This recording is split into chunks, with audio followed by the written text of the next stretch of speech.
మోంతా తుఫాన్ వల్ల రైతులు దారుణంగా నష్టపోయారన్నారు తెలంగాణ జాగృతి అధ్యక్షురాలు కవిత.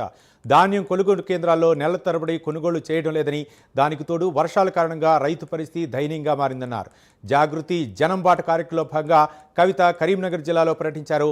మక్తపల్లి గ్రామంలోని ధాన్యం కొనుగోలు కేంద్రాన్ని పరిశీలించిన కవిత ఎకరాకు 10,000 రూపాయలు ఇస్తే ఏం సరిపోతున్నాయని అన్నారు.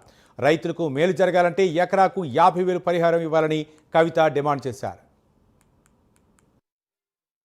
ఎంపీ కానీ ముఖ్యమంత్రి కానీ ఈనాడు రైతులకు ఏ ముఖ్యమంత్రి ఎప్పుడు పట్టించుకోలేరు. రైతు రాదంటారు, కానీ రైతు మించి ఏమైనా మట్టి పూలు ఇస్తారు. ఎందుకంటే ఇలా వడ్లు గవర్నమెంట్ కొనరు, మళ్ళీ దాన్ని తరువు చేస్తారు.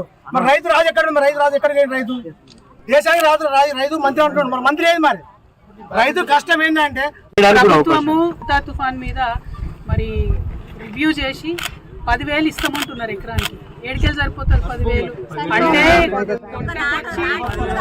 కొట్టకొచ్చి ఇప్పుడు కోతకొచ్చినటువంటి సమయం కాబట్టి ఖచ్చితంగా ప్రభుత్వం 50,000 అన్న మినిమం ఒక ఎకరానికి కట్టియాలి, లేకపోతే చాలా దారుణమైన అన్యాయం జరుగుతుంది.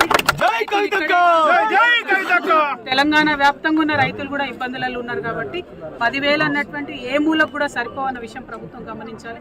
ఎట్ ద సేమ్ టైం పోయినసారి బోనస్ ఇస్తామన్నారు, ఇంతవరకు ఇచ్చినటువంటి పరిస్థితి లేదు. అన్ని రకాల వడ్లకు ఇస్తామని ఇచ్చే పరిస్థితి లేదు. ఇవాళ అక్కడ బీహార్లో ఎన్నికలు జరుగుతున్నాయి, ఇక్కడ కూలీలు కూడా వచ్చే పరిస్థితి లేదు. దాంతో ఇక్కడ కూలీ రేట్లు కూడా ఎక్కువ కట్టియాల్సి వస్తుంది. అన్ని రకాలుగా రైతులకు దెబ్బ మీద దెబ్బ పడుతున్నది కాబట్టి ప్రభుత్వం మానవతా దృక్పథంతో ఆలోచన చేయాలి. ఎక్కడెక్కడైతే వరి ఒరిగిపోయిందో అక్కడ ఎకరానికి 50,000 కట్టియాలి.